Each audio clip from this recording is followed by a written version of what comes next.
Welcome to the latest edition of Mob Talk Sitdown. I'm Dave Schratweiser. And I'm George Anastasia. George, 2020 gets rolling with 10 Academy Award nominations for The Irishman, an open letter to the mob from a cooperator, and a possible squeeze play on a pal of Mob Boss Joey Merlino. It's the start of what could be a very interesting year.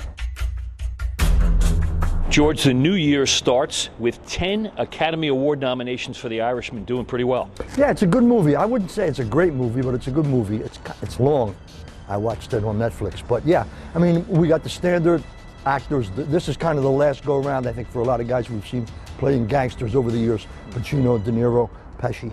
But it was a good movie, yeah. And how well it's going to do, you know, there's a lot of controversy about Netflix and all of that. How well it'll do in terms of the Academy Awards remains to be seen, but yeah, it has stirred interest on another level. Best movie, best director, Pesci and Pacino nominated for best supporting actor kind of thing, but no Robert De Niro nomination. Out of all of them, I think Pesci performed best in that. I think he really played it low-key, and he was a character. De Niro's starting to be the same guy in every mob movie, I think. Yeah, nothing at the Golden Globes. They won something at the Critics' Choice the other night as well. So they're picking up some awards here for this, but everybody's talking about this movie. Everywhere I go, the supermarket, down the shore, in Philly, people are asking me, what'd you think? What'd you think? Yeah, and I think one of the problems is that the public perception becomes that's the story of what happened to Hoffa. And as we know, the big controversy is it in fact true what Sheeran said? Most people that I know and that know a lot about that say it's not the case. All right, well, let's talk about that a little bit. Our friend, former FBI agent Jerry Williams, communications director for the FBI here in Philadelphia, has her own podcast, website, Retired FBI Agent's Case File. She talked to a retired FBI agent whose job it was to monitor Frank Sheeran, John Tam, a very noteworthy guy. Legendary, John Quinn Tam. He was out there in the 70s and working these guys, working them seriously. He knows a lot about all of it. You got to remember, back in that era, Local 107 in Philadelphia, the Teamster Union, was a notorious, dangerous, violence, crimes, murders. And Sheeran's, was it 326 in Wilmington, that's how that was created. It was split out of 107. Yeah. So Tam was on top of all of that. Tam tracked Sheeran, and I think Tam has some interesting things to say about whether Sheeran was involved in this. Interesting. I talked to somebody else who was in the FBI in that era the other day, and he told me there was no love lost between the two of them. And Tam has some interesting things to say. Jerry Williams was kind enough to share that interview with us. Here's a little excerpt. Yeah, give a listen. Yeah. So, inasmuch as Sheeran could assist in Hoffa's murder, I mean, it's a possibility, but I, as somebody who investigated him and was actively engaged in 3 trials with him, 2 of which we got convictions, 1 which he was acquitted, I do not think he shot Hoffa. I don't think there's any way that Frank Sheeran, you know, got Hoffa to go into a house with him somewhere in Detroit or a suburb of Detroit and shot him. He struck me as somebody who always used somebody else to do the violent deeds he wanted done. Did Sheeran lull Hoffa? I mean, it's possible, but he didn't shoot him. Okay, George, another good friend of ours, Jerry Capisi in New York, broke some news with an open letter from former mob associate Mike D'Urso, who was a cooperator against the Genovese crime family, wrote a letter to the mob this week. Walk us through this. Yeah, and I mean, and use Jerry's column to put it out there. You know, Jerry's the master of all of this. He's the capo di tutti capi of crime reporting in New York in terms of the mob. I mean, this is a guy who cooperated, a major cooperator against the Genovese crime family. And basically, like a lot of these guys, to justify what he did, he said he was involved, his cousin was killed, he was targeted, he wasn't allowed to extract revenge for that shooting, and that's what soured him on organized crime, and then he became a cooperator. Right, he took down some big names. Yes, he did. I mean, and the interesting thing is the letter. I mean, a lot of these guys will take that position. I did what I did because I had to do it, I had no choice, et cetera, et cetera. But to go out publicly with a letter like this, it's unique. I mean, we've seen guys here in Philadelphia who have stayed around. Yeah. But they haven't, like, in-your-face kind of thing. This is a different...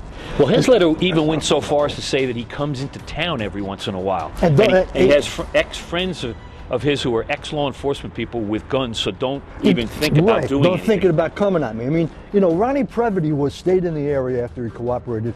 Ronnie Previty didn't flaunt it, but I think it was understood, if you come at me, you know, I'm loaded and ready for you. That was kind of the understanding, and Ronnie was able to survive that. Ben Finger Lou Monticello lives down the Jersey Shore. Yeah, I mean, at this stage of the game, I don't think these guys want to go after a witness. It creates so many different problems. But for a witness to flaunt it like that, and unless he's heard something that indicates he's got a problem, and maybe this is a well, he claims this comes from a meeting among mob guys at a steakhouse in New York, and it sounded like he took it pretty seriously, obviously, and he kind of reminded them that it's 20 years later.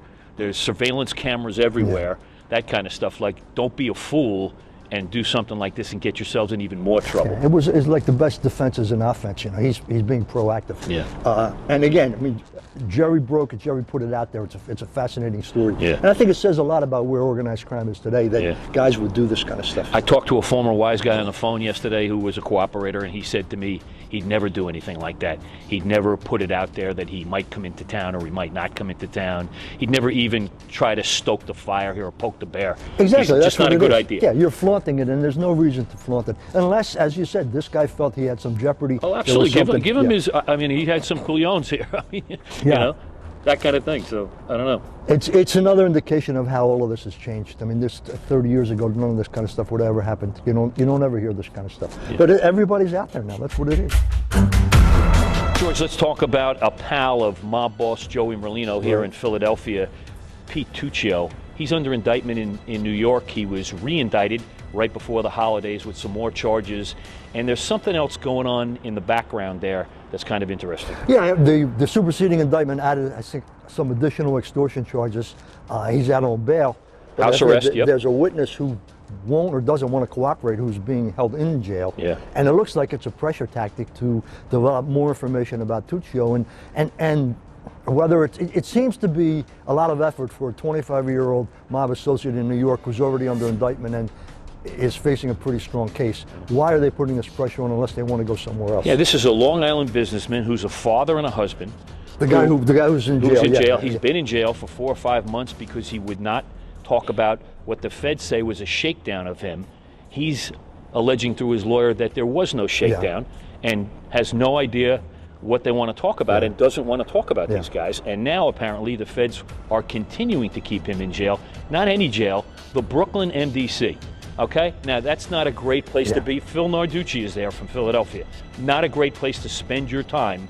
This guy's clearly being pressured, but why is he being pressured? Yeah, I mean, that's the question that sits there. And you look at Tucci. Tucci and a co-defendant are awaiting trial for an arson involving a Mercedes-Benz, part of an extortion. The fellow who set the fire is cooperating. Yep. He's seen on video camera running from the car with his pants on fire, right, which creates the whole liar. And he allegedly show up at a hospital with he's burned. But it's the liar pants on fire defense if you want to go after this guy, you know. So anyway, I mean, that case is sitting there waiting to go to trial, but the feds seem to be piling on more and more. The question is why? Does Tucci know something they want to know? Does Tucci fit into something else that they're investigating? We don't know that. And the only thing we can imagine here, or kind of speculate on, is he spent a lot of time around Mob Boss Joey Merlino. There's a lot of Instagram photos out there, Facebook photos out there, them in bars, hanging around clubhouses in South Philly, on the street.